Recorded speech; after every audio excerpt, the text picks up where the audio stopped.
ቅዱስ አሐዱ አምላክ በስመ አብ ወወልድ ወመንፈስ ቅዱስ አሐዱ አምላክ አሜን። ተባረከ እግዚአብሔር ወአብጽሐነ እስከዛቲ ሰዓት። ጊዜውን ባርኮ ቀድሶ ለዚህ ችሎት እስከዚህ ሰዓት ያደረሰን አምላካችን መድኃኔዓለም ኢየሱስ ክርስቶስ ምስጋና ለእሱ ይሁን። የተከበሩ ቀሲስ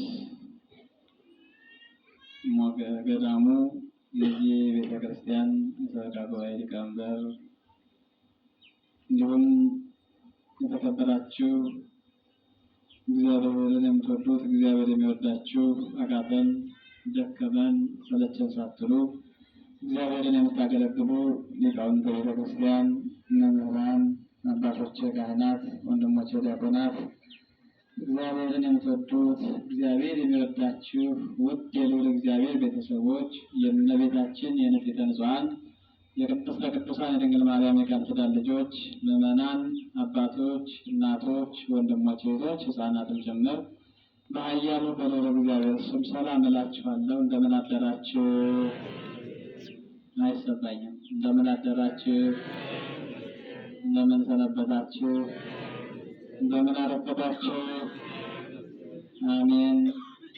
ልዑለ ባሕርይ እግዚአብሔር አምላካችን የእያንዳንዳችንን ኃጢአትና በደል ተመራምሮ እንደ በደላችን እንደ ኃጢአታችን ብዛት እንደ ሰውነታችን ክፋት ፈጥኖ ሳያጠፋን በምሕረቱ በቸርነቱ ጠብቆ ለዚህ ሰዓት ያደረሰን አምላካችን እግዚአብሔር ዳግመኛ ስሙ የተመሰገነ ይሁን። ንጽሕተ ንጹሐን ቅድስተ ቅዱሳን የመዳናችን ምክንያት የሕይወታችን መሰረት በወደቅንበት የተነሳንባት መሰላላችን ድንግል ማርያም ለተሰጣት ጸጋ ምስጋና ይድረሳት። ታላቁም አባታችን ጻድቁ አቡነ ሐራ ድንግል ምስጋና ይድረሳቸው። ሌሎችም ቅዱሳን በተሰጣቸው ጸጋ ክብርና ምስጋና ይድረሳቸው። እንኳን በዚህ ለተደራረበው ዓመታዊ በዓል በሰላም አደረሰን አደረሳችሁ። አመስግኑት እግዚአብሔርን። በእውነት ይህ በዓል እንደምታውቁት ሆሳዕና ዓመታዊ በዓል ነው። በዚያውም ላይ ደግሞ ጥንተ ስቅለቱ መድኃኔዓለም ነው ዛሬና የተደራረበ በዓል ነው። አሁን እናመስግኑት። ለማመስገን ሰልችታችኋል። ዛሬ እኮ የምስጋና ቀን ነው። ሕፃናት በጀርባ እየወረዱ እግዚአብሔርን ያመሰገኑበት ቀን ነው። እስኪ ያሳዩኝ እናንተንም ምስጋና። እግዚአብሔር ይስጥልን። እንግዲህ እንደ እግዚአብሔር መልካም ፈቃድ በዛሬው ዕለት እግዚአብሔር ፈቅዶ እኔና እናንተ ተገናኝተናል። እግዚአብሔር አምላክ ይመክረናል፣ ያስተምረናል፣ እኛም ልጆቹ እንማራለን እና እግዚአብሔር አምላክ እንዲመክረን መልካም ፈቃድ ይሁን። ያው ሁለቱ አበይት በዓላት ናቸው። ከትላልቅ በዓላት ሁለቱ ጥንተ ስቅለቱ መድኃኔዓለም የተሰቀለበት መጋቢት 27 ዛሬ ዕለት ውሏል። በዚያም ላይ ደግሞ ሆሳዕናም ተደርቦ ውሏል። እንዲሁ ዛሬ እኛም ወደዚህ መጣን እንጂ ወደ መድኃኔዓለም ነበረ። መድኃኔዓለም የሌለበት ባይኖርም ቢሆንም ደግሞ በሚከበርበት ቦታ የእግዚአብሔር ፈቃድ ሆኖ ያው ሁላችንም በዚህ ውለናል። እሱ የሌለበት የለምና ለማንኛውም ስለ ሆሳዕና የተወሰነ እላችኋለሁ። ስቅለቱን ዓርብ ዕለትም ስለምትማሩት ይቀጥላል። የመጀመሪያ ኢየሱስ ክርስቶስ የተሰቀለበት ዕለት መጋቢት 27 መሆኑን ነው እንግዲህ ቤተክርስቲያናችን የምታከብረው። ዛሬ ግን ሆሳዕና ምንድን ነው የሚለውን ትንሽ እንነጋገራለን። በሉ እግዚኦሙ ይፈቅዶሙ ለጌታ ያስፈልጉታል በሉ ይላል። ለጌታ በመስኪን ያስፈልጉታል በሉ። ስለ ቃሉ የቃሉ ባለቤት እግዚአብሔር አምላክ ስሙ የተመሰገነ ይሁን። ይህን ቃል የተናገረው የክብር ባለቤት መድኃኔዓለም ነው። ራሱ የተናገረው ቃል ነው። ይህ ቃል ደግሞ የተነገራቸው ደቀ መዛሙርቱ ቅዱስ ጴጥሮስና ዮሐንስ ናቸው እና ጌታችን መድኃኒታችን ኢየሱስ ክርስቶስ በዛሬው ዕለት ወይም ሆሳዕና ብለን በምናከብረው የመጽሐፍ ቅዱስ ክፍል በቅዱስ ማቴዎስ ወንጌል ምዕራፍ 1 ተራ ቁጥር 2 ላይ ያለውን ቃል ወይም ተራ ቁጥር 3 ላይ ያለውን ቃል መነሻ አድርገን የምነጋገረው ቃል የተናገረው እሱ ነውና በጌታ ያስፈልጉታል በሉ። ማንም አንዳች ቢላችሁ እንኳን ለጌታ ያስፈልጉታል ብላችሁ በሉ ብሎ ደቀ መዛሙርቱን ጌታችን መድኃኒታችን ኢየሱስ ክርስቶስ አዘዛቸው ይላል። ልብ በሉ፣ እንድታስተውሉ። ከቃሉ ጋር ናቸው። ምንድን ናቸው እነዚያ ለጌታ የሚያስፈልጉት? ምኖችን ነው? አንዳችን ጋር ለምን ሊላችሁ ሰው ለጌታ ስለሚያስፈልጉት ነው በሉ ብሎ የላካቸው ሐዋርያት ምን እንዲያመጡለት ነበር የሚለው እንግዲህ ከቁጥር 1 ጀምረን ስናነብ የምናገኘው ነው። ወደ ቃሉ ወደ ርዕሳችን ከመምጣታችን በፊት እንግዲህ የሆሳዕናን ማንነት ሆሳዕና ማለት መድኃኒት ወይም አሁን አድን አሁን ባርከን ማለት ነው። ሲተረጎም ቃሉ የዕብራይስጥ ቃል ነው። ስለዚህ መጀመሪያ መጽሐፍ ቅዱስ የተጻፈው በዕብራይስጥ ስለሆነ ነው። ወደኛ ሲተረጎም ሆሳዕና ማለት መድኃኒት ማለት ነው። ምን ማለት ነው አሏችሁ? አሁን ባርከን አሁን ቀድሰን ማለት ነው ብለው ሊቃውንቱ ተርጉመውታል ወደኛ አንተታው እና በዚህ ቀን የተሰራውን ታሪክ ነው የምነግራችሁ። በቀሪሞ ጊዜ ኢየሱስ በኢየሩሳሌም በጽሐ ቤተ ፋጌ ተገበ ደብረ ዘይት ጌታችን ኢየሱስ ክርስቶስ ከደብረ ዘይት ወደ ኢየሩሳሌም ወደ ቤተ መቅደሱ ሲሄድ ከዛ ደብረ ዘይት በደረሰ ጊዜ ይላል ከደብረ ዘይት አጠገብ በደረሰ ጊዜ የተመሳቀለ ጎዳና ላይ ደረሰ ይላል። 4 ማዕዘን ጎዳና ወደዚህና ወደዚህ እንደዚህና እንደዚህ የሚሄድ ማለት ነው። 4 ማዕዘን ጎዳና ላይ ቆመ። ከዚያ ላይ ብሎ ጌታችን ኢየሱስ ክርስቶስ ምን አለ? ወእንዘ እነ ክልኤቱ አርዳኢሁ ወይቤሎሙ ሁሉ ሀገረ ዘቅድሜክሙ ከተማሪዎቹ መካከል ሁለቱን እንዲህ አላቸው ይላል፣ ወደፊታችሁ ወዳለችዋ መንደር ሄዱ ነው። በቃሉ ጋር ናችሁ? ትንሽ ፀሐዩ የተሰማችሁ ነው። እኔም በጣም ነው የማደርገው ፀሐይ የበላችሁ ስለሆነ የራሳቸውን ጥላ ላይ ሆኖ ነው የምትሉ። እኔም በቃ ለእናንተ ፀሐይ እንኳን ትንሽ ያው እንግዲህ ድል ገጥሞኝ ነው ወደ ምረቱ እንደ ብትማሩ ጥላቱ ትሆኑ ነበር። እናንተ የተማራችሁት ዘመናዊም ሊሆን ይችላል፣ እርሻ ሊሆን ይችላል። ያው ግን በፀሐይ አላወጣችሁም። ለጥላ ምን ትምህርት አልተማራችሁም። ቄሶች የራሳቸውን ወንበራቸውን አመቻችተው ተቀምጠው የራሳቸውን ጥላ ቦታ ሆነው የሚሰሩ ያለ ምን እናድርግና ታዲያ ከተበዛፎቹ ቢያድግ እናንተም ጥላ ስለምትሆኑ እንፈልጋለን። የእናንተን መመታት እኛም አንፈልገው። ይህን እንድታስቡልን እንድትዙልን በታሳቢነት እና ጌታችን ኢየሱስ ክርስቶስ ከተማሪዎቹ መካከል ሁለቱን ወደቀና ምን አላቸው? ወደፊታችሁ ወዳለችው መንደር ሂዱ አላቸው። እስኪ ወደፊታችሁ ሄዱ፣ ወዳለችው መንደር ሄዱ። የማን ትእዛዝ ነው? የጌታ ብልሲ ደስ የሚል ትእዛዝ እኮ ነው። ወደፊታችሁ ወዳለችው መንደር ሂዱ። አምላክ ነው እሱ፣ የባህሪ አምላክ ነው።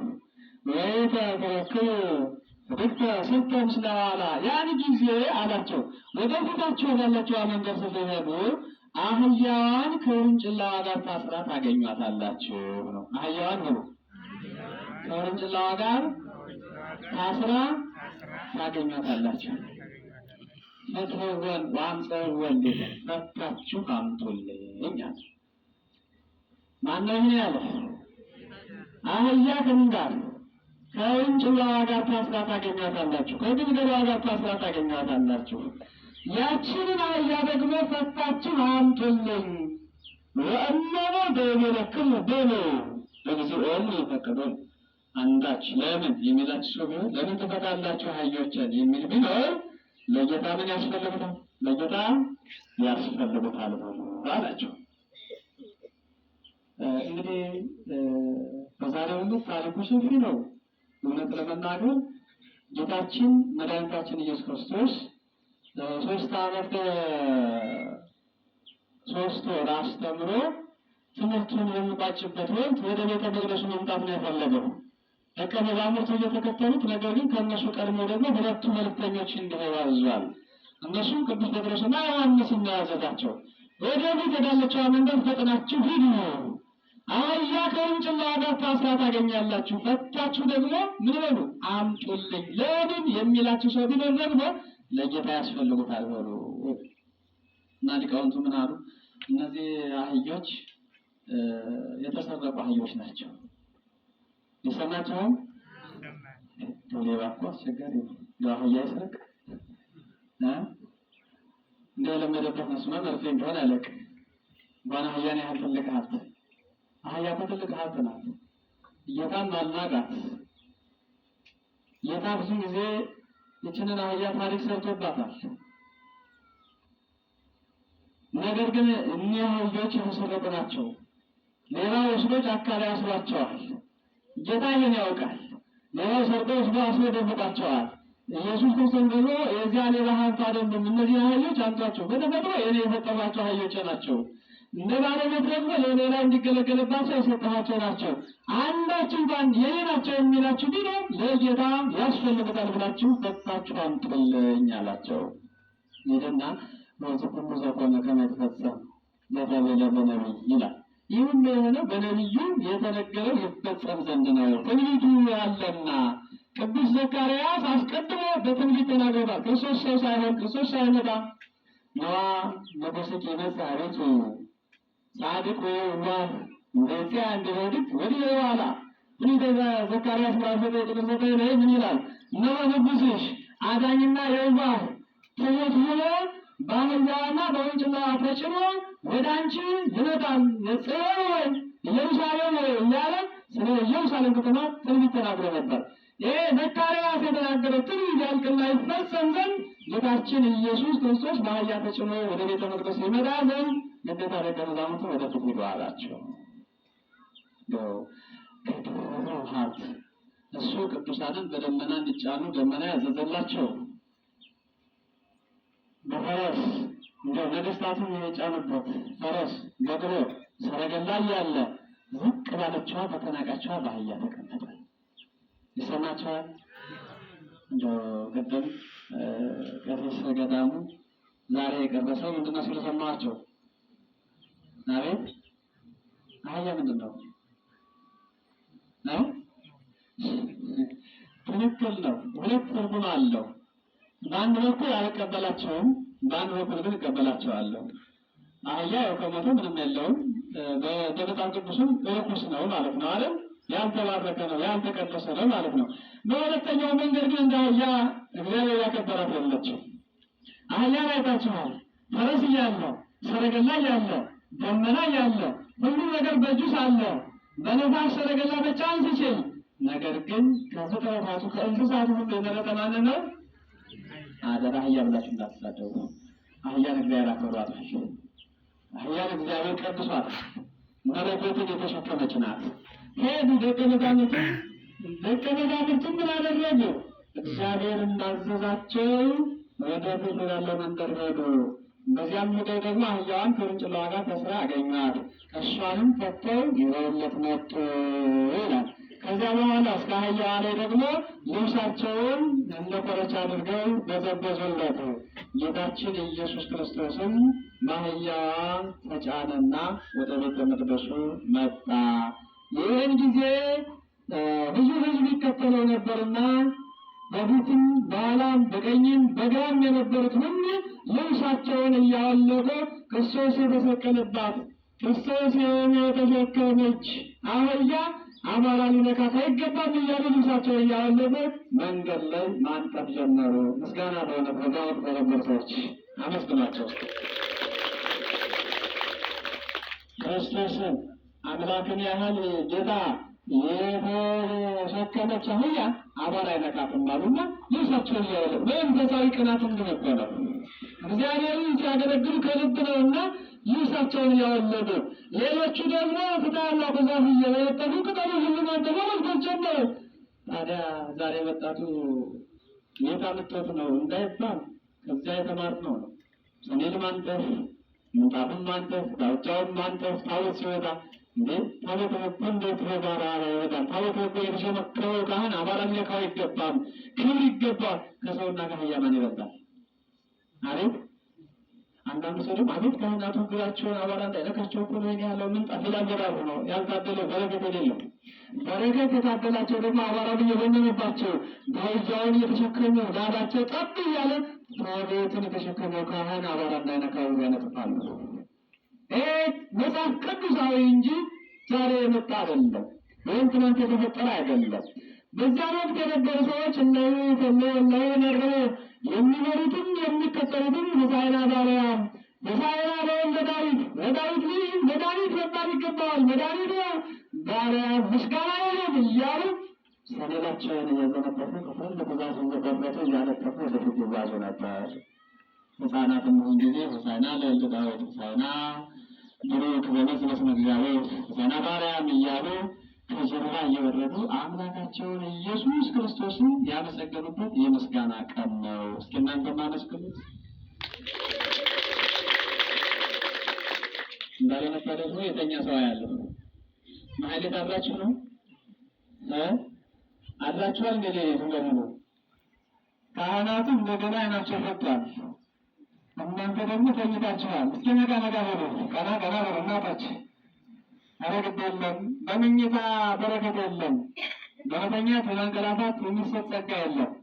ስለዚህ ሁላችንም ቢሆን በንቃት በምስጋና የተፈጠርነው በምስጋና ስለሆነ ስለዚህ ሕፃናቱ ከ6 ወር ጀምሮ ያሉት ሕፃናት ከእናቶቻቸው ጀርባ እየወረዱ አምላካቸውን አውቀው ለአምላካቸው ዝማሬ አቅርበዋል፣ ለአምላካቸው ምስጋና አቅርበዋል፣ ስለ አምላካቸው ዘምረዋል። ለዳዊት ልጅ መድኃኒት መባል ይገባዋል፣ ለዳዊት ልጅ በሰማይ ከፍታ ይገባዋል፣ በአርያም ምስጋና ይገባዋል፣ በመላእክት ዘንድ ምስጋና ይገባዋል፣ እኛም እናመሰግነዋለን እያሉ ሕፃናቱ አመስግነውታል። እናንተም አመስግኑት።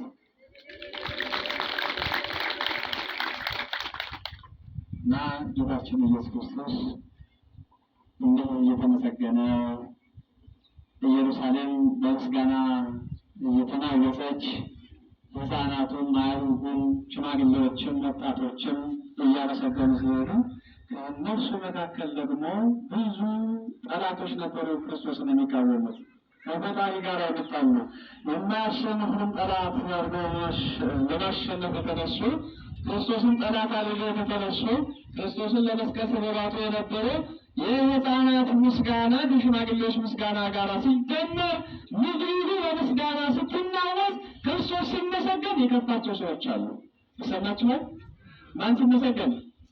ክርስቶስ ሲመሰገን። ዓለምን የፈጠረ እኛን ፈጥሮ የሚመግብ ባሪያውን የፈጠረን ውብ አድርጎ የፈጠረን የሚመግበን የሚያኖረን የሚያለብሰን ጤናን ሰላምን የሰጠን አምላክ ብናመሰግነው ያንስበታል እንጂ የበዛበታል እንዴ? የማንማደዋለ እና ስመሰገን ከፋቸው። አወቅን ያሉ ሰዎች ተማርን ያሉ ሰዎች ከፋቸው።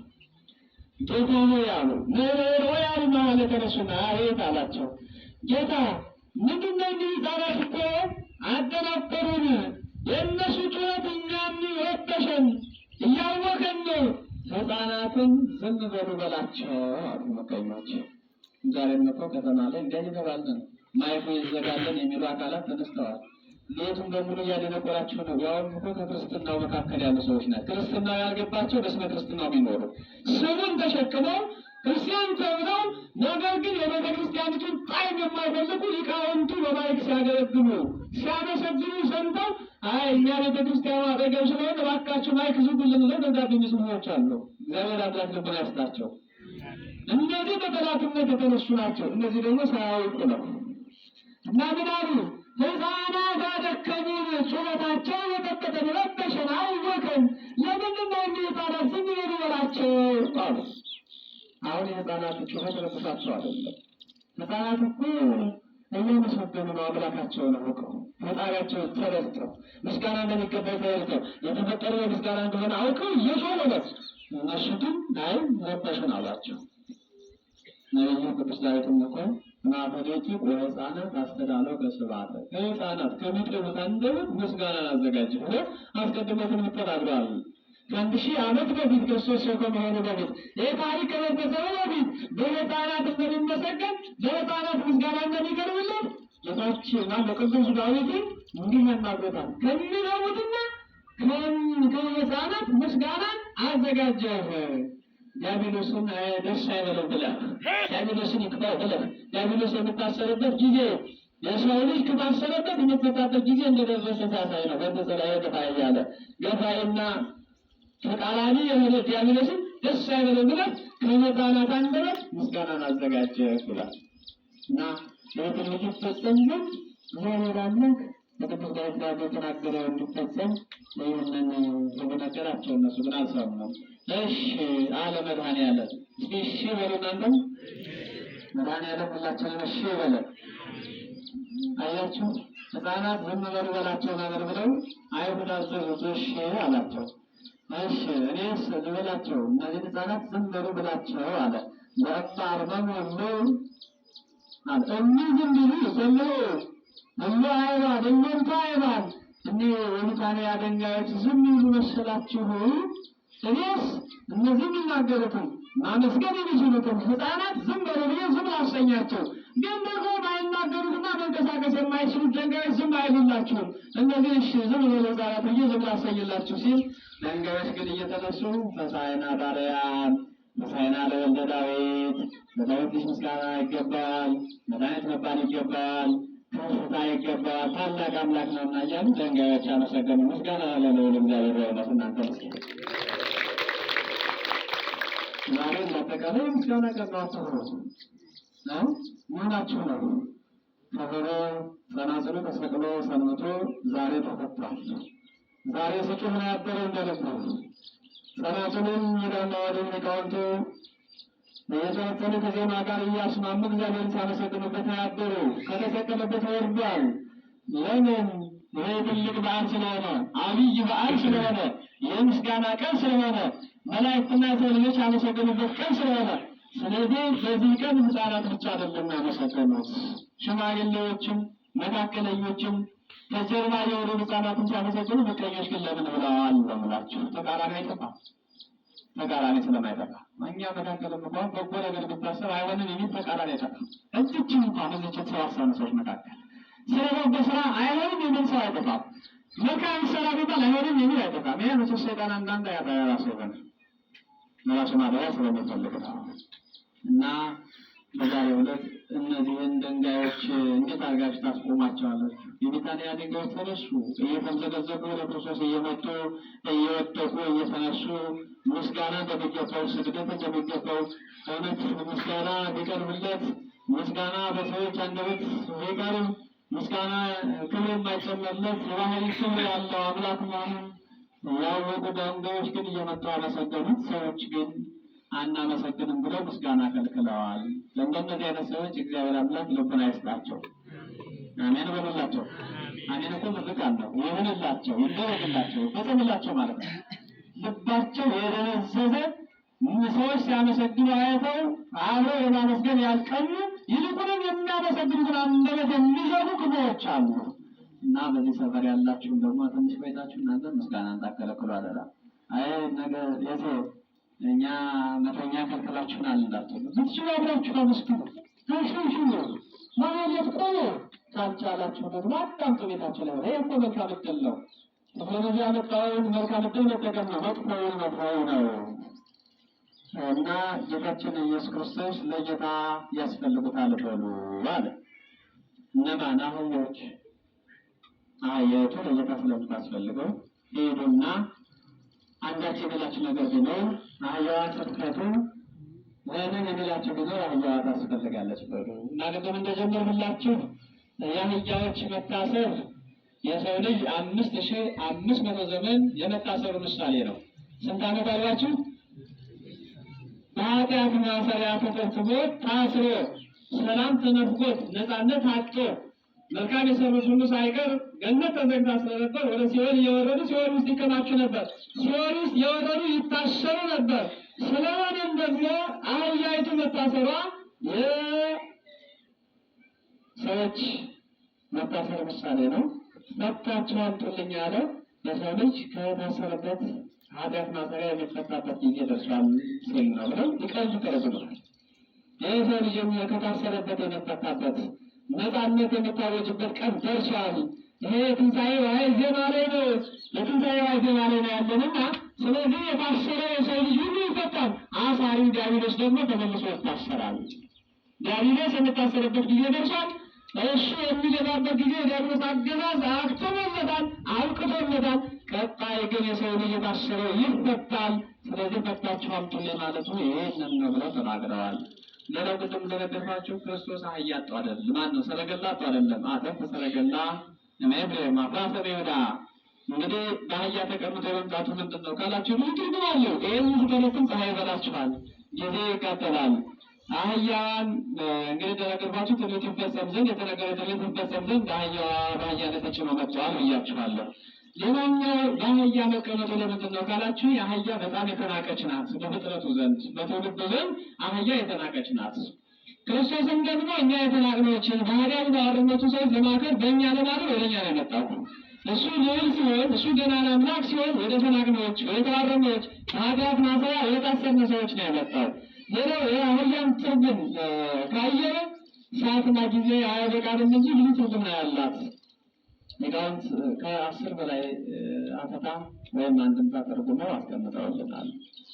ይህ ትርጉም ሲፈጸም ዘንድ ነው እና ነቢያት ተጭነው ዘንጋቸውን ይዘው ወደ ሕዝቡ ይመጡ ነበር። ዘመኑ በአህያ ከመጡ በአህያ ተጭነው ነቢያት ከመጡ ዘመኑ የሰላም ዘመን ነው። ዘመኑ የፍቅር ሰላም ዘመን ነው። ዘመኑ የፍቅር የበረከት ዘመን እንደሆነ ያውቁት ነበር ነው እና ክርስቶስን በአህያ ተጭኖ ወደ ቤተ መቅደሱ መምጣቱ አዎ የሰላም ጊዜ ደርሷል፣ መልካም ዘመን ሊመጣ ነው፣ የዲያብሎስ አገዛዝ አክትሟል፣ አብቅቷል፣ የታወጀው የ5500 ዘመን ልቅሶ ሊያበቃ ነው፣ ሰላም ሊታወጅ ነው ሲል ክርስቶስ በአህያ ላይ ተጭኖ መጥቷል። ዘመኑ ይላል ክፉ ዘመን የሚሆን ከሆነ የጦርነት፣ የጥላቻ፣ የቸነፈር፣ የሕማም ዘመን የሚሆን ከሆነ ደግሞ ነቢያት በፈረስ ተጭነው ይመጡ ነበር ነው።